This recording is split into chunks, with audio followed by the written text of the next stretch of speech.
એક મહિલા કન્વિક્ટને 18 દિવસનું નવજાત બાળક પણ એ કેસમાં જે સંવેદનશીલ બાબત એવી હતી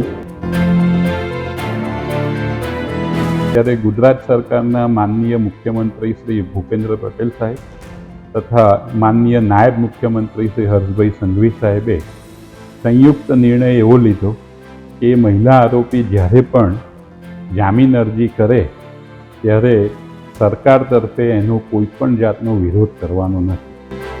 એ દલીલ ન કરવા પાછળનું કારણ શું? તો કે મહિલાને 18 દિવસનું બાળક છે, એ બાળકની સુરક્ષા માટે, બાળકના સ્વાસ્થ્ય માટે તેનું જેલમાં રહેવું યોગ્ય ન કહી શકાય, એટલા માટે તેમના જામીન મંજૂર થવા જોઈએ। ડેડિયાપાડાના ધારાસભ્ય ચૈતર વસાવાને 7 વર્ષની સજા બાદ હાઈકોર્ટની અંદર એક અરજી થઈ, ત્યારે ચર્ચા એ સૌ કોઈની નજરે હાઈકોર્ટની અરજી પર હતી કે શું આ કેસની અંદર ધારાસભ્ય ચૈતર વસાવાની જામીન અરજી મુકાઈ? પરંતુ જ્યારે ચર્ચાએ વાયુ વેગે પ્રસરતી થઈ ત્યારે ખુલાસો થયો કે શકુંતલા વસાવા નામની એક મહિલા કે જે પણ સહ આરોપી હતી તેની જામીન અરજી મૂકવામાં આવી અને એ જામીન અરજી મૂકતાની સાથે જ જ્યારે એ મહિલાના 18 દિવસના બાળક સાથે એ જામીન મંજૂર થયા, પરંતુ જામીન મંજૂર થતાં જ હવે રાજનીતિ તેજ થઈ છે।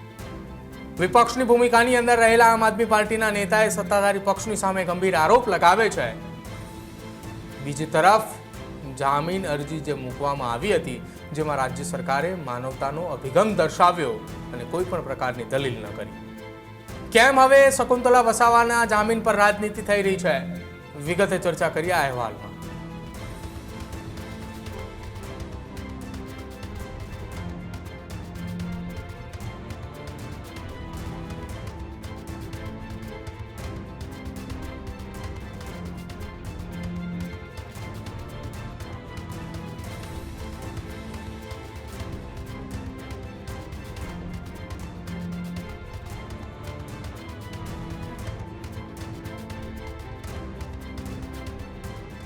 દક્ષિણ ગુજરાતની રાજનીતિની અંદર ચૈતર વસાવાને જેલમાં ધકેલવા અને 7 વર્ષની સજા મળ્યા બાદ હવે ચર્ચા ફરી એકવાર શરૂ થઈ છે કે દક્ષિણ ગુજરાતની અંદર આદિવાસી ચહેરા તરીકે ઉભરીને આવેલા ચૈતર વસાવાના સમર્થનમાં 4 રાજ્યોના આદિવાસીઓ એક થયા હતા। આમ આદમી પાર્ટીના પણ આગેવાનો એ મંચ ઉપર હતા, જેમાં ઈશુદાન ગઢવી, ગોપાલ ઇટાલિયા સહિતના તમામ નેતાઓ હતા। અનંત પટેલ પણ એ મંચ ઉપર હતા અને ચૈતર વસાવાના જે 7 વર્ષની સજા પડી છે તેમના સમર્થનની અંદર આદિવાસીઓ એક થયા અને આવનારા સમયમાં તમામે નેતાઓ એક સાથે લડવા માટેની તૈયારી દર્શાવી। જોકે જ્યારે આ સંમેલન યોજાઈ રહ્યું હતું એ જ દરમિયાન ગુજરાત હાઈકોર્ટની અંદર શકુંતલા વસાવા નામની એક મહિલા કે જે ચૈતર વસાવાની સાથે સહ આરોપી છે તેમને પણ 7 વર્ષની સજા પડી છે અને કેસની અંદર તેમની સાથે તેમનું 18 દિવસનું એ બાળક પણ એ જેલની અંદર ગયું હતું। જ્યારે 18 દિવસનું એ બાળક જેલમાં જઈ રહ્યું હતું એ દરમિયાન પણ સોશિયલ મીડિયાની અંદર એ બાળકને લઈને ચર્ચાઓ તેજ થઈ હતી કે એવું તો શું થયું હશે કે આ બાળકને પણ જેલમાં જવું પડ્યું। જ્યારે શકુંતલા વસાવા નામની એ મહિલા પણ જ્યારે સહ આરોપી તરીકે એ કોર્ટની અંદર સાબિત થયા, તેમને પણ 7 વર્ષની સજા પડી, ત્યારે તેઓ પણ જેલની અંદર ગયા હતા। પરંતુ એ દરમિયાન ચર્ચાઓ તેજ થઈ હતી કે શકુંતલા વસાવા એ ચૈતર વસાવાના પત્ની, જો કે આખી આ ઘટનામાં એ જામીન અરજી ગુજરાત હાઈકોર્ટની અંદર મૂકવામાં આવી હતી ત્યારે ખુલાસો થયો કે શકુંતલા વસાવા નામના મહિલા જે છે એ ચૈતર વસાવાના ધર્મપત્ની જે જેલમાં બંધ છે તે નહીં, પરંતુ અન્ય સહ આરોપી કે જેમનું નામ પણ શકુંતલા વસાવા છે અને તેમને 18 દિવસનું એ બાળક છે। હવે જ્યારે ગુજરાત હાઈકોર્ટમાં આખી આ ઘટના મામલે અરજી કરવામાં આવી હતી, જામીન અરજી મૂકતાની સાથે જ ગુજરાત સરકારે માનવતાવાદી અભિગમ અપનાવવાની વાત એ કેમ સામે આવી?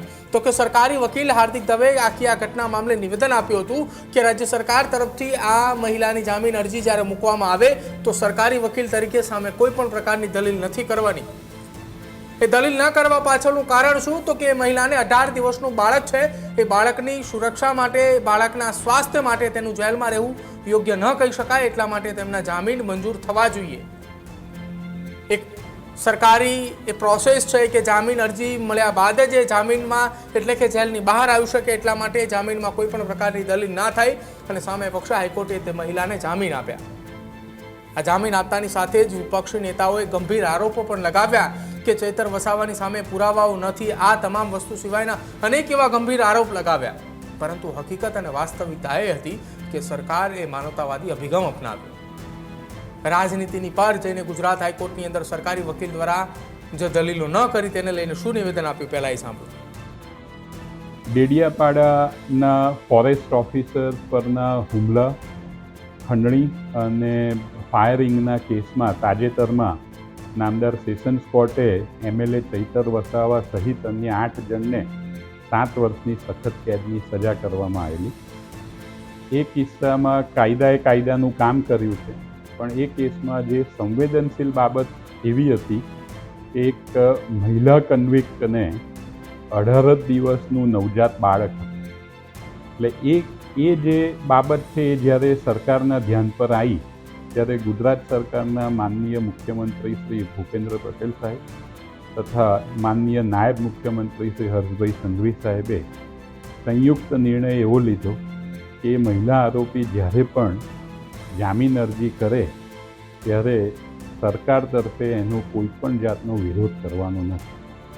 જેથી એ સૂચનાને અનુસરીને ગુજરાત સરકારના પ્રોસિક્યુટર તરીકે આજે જ્યારે નામદાર ગુજરાત હાઈકોર્ટમાં એ જામીન અરજીની સુનાવણી આવી ત્યારે એ મહિલા કન્વિક્ટ આરોપીની જામીન અરજીમાં કોઈ પણ જાતનો વિરોધ કર્યા વગર સામેથી જ મને મળેલી સૂચના અનુસાર કોર્ટને એવી રજૂઆત કરવામાં આવી કે આ લેડી કન્વિક્ટને વિધાઉટ એન્ટરિંગ ઇન્ટુ મેરિજ એને બેલ પર છોડવામાં આવે તો સરકાર તરફે કોઈ વાંધો નથી.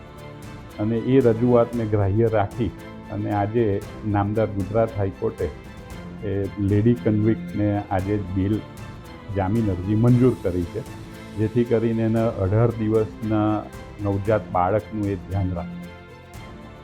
તો આ તો નિવેદન સરકારી વકીલનું. તેમણે કહ્યું કે સરકાર તરફી અપીલ ન કરવાની વાત અને માનવતાવાદી અભિગમ કેમ, તો કે મહિલાને 18 દિવસનું બાળક હતું. સામે પક્ષે વિરોધી નેતાઓએ ગંભીર આરોપો પણ લગાવ્યા. આરોપ લગાવતા અનેક એવા નિવેદનો પણ આપ્યા. પરંતુ આ તમામની વચ્ચે હવે તમામ લોકોએ સ્પષ્ટ માની રહ્યા છે કે સરકારે માનવતાવાદી અભિગમ એટલા માટે અપાવ્યું કે કોર્ટ તરફથી જે સજા મળી હતી 7 વર્ષની, એ 7 વર્ષની સજા સામે મહિલાના જામીન મંજૂર થવા જોઈએ, કેમ કે તેને 18 દિવસનું બાળક હતું. બીજી તરફ આમ આદમી પાર્ટીના નેતાઓ અને વકીલોની ટીમને ફોજ હોવાની વાત એ તમામ લોકોએ ચૈતર વસાવાના સમર્થનની અંદર આવનારા સમયમાં ઉચ્ચ અદાલતની અંદર એટલે કે હાઈકોર્ટની અંદર અરજી કરવા માટેની તૈયારી છે. અને તમામની વચ્ચે હજુ સુધી આખી આ મામલે શું કઈ અરજીઓ થઈ રહી છે, શું એ અરજીઓ નથી થઈ, એ મામલે હજુ કોઈ પણ પ્રકારનું સ્પષ્ટ એ સામે નથી આવ્યું કે શું થશે. ચૈતર વસાવાના સમર્થનમાં આમ આદમી પાર્ટીએ લડવા માટે હાઈકોર્ટમાં અરજી કરે છે કે કેમ. જોકે થોડા સમય પહેલા એક એવી પણ વાત સામે આવી હતી કે અરવિંદ કેજરીવાલના એડવોકેટ ચૈતર વસાવાનો કેસ ગુજરાત હાઈકોર્ટમાં લડશે, પરંતુ આ મામલે હજુ આમ આદમી પાર્ટીની લીગલ ટીમે કોઈ પણ પ્રકારનું સ્પષ્ટીકરણ સામે આવ્યું નથી. હવે જોવાનું રહેશે ચૈતર વસાવાનો કેસ કોણ લડે છે, ક્યારે અરજી કરાય છે અને તેમનું ધારાસભ્ય પદ એ કેટલા સમયગાળા માટે રહે છે કે નથી રહેતું. આ મામલે રાજનીતિ એ હાલ તેજ થઈ છે. ખેડૂત ભાઈઓ છે ખેતરમાં ડ્રોન ઉડાવતા હોય છે ત્યારે આપણે એક પ્રશ્ન સતાવતો હોય છે કે જે આપણે અત્યાર સુધી GPS ટેકનોલોજી વાળા ડ્રોન વાપર્યા છે, જેથી કરીને મોબાઈલ ટાવર છે અથવા તો હાઈ ટેન્શન લાઇન પસાર થતી હોય, કોઈ વૃક્ષો હોય, ત્યારે જે GPS ટેકનોલોજી વાળા ડ્રોન છે એમાં ટકરાય અને ટ્રેસ થાય છે. પણ એગ્રીવન લાવ્યું છે GNSS ટેકનોલોજી ડ્રોન, જેથી કરીને એ ડ્રોન છે એ કોઈ જગ્યાએ ટકરાય નહીં, પોતાની રીતે જ ડિસિઝન લે છે અને મૂવ થઈ જાય છે, જેથી કરીને GNSS ટેકનોલોજી ડ્રોન છે એ વાપરવાનો આગ્રહ રાખો.